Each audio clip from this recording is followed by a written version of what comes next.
بلاد الماشين.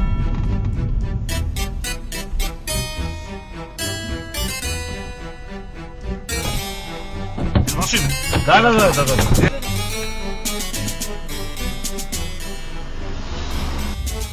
Kıskaça ушул окуя боюнча айтып кетейин. Биздин мекендешке заказ түшкөн. Бул барган.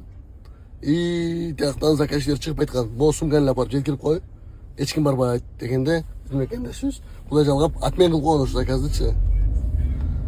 Анан жолдон баратканда жанакы тип алдынан тосуп чыгышат. Росгвардия. Бул уже о чем говорит? Это уже подставной заказ. Эгер ушу тууганыбыздын жанакындай сумканы алып алганда же болбосо бир видео регистратору жок болгондо эч ким билбейт. Ошо балким согушка кетмек, балким там камалып кетмек бир нече жылгачы. Ошол үчүн мекендештерге дагы бир сир айтам, уже бир нече жолу айткам муну. Өзүңөрдөн ушундай бир акча аябай, бир 5000 сом болобу, 7000 сом болобу, даже 3000 сомго деле ушундай бир видео регистратор алып койгон. Бирөө сыртын тартып берсе, бирөө ичин тартып берет. Бул видео регистратор бирде болбосо бирде обязательно силерди бир кырсык сатып калат да.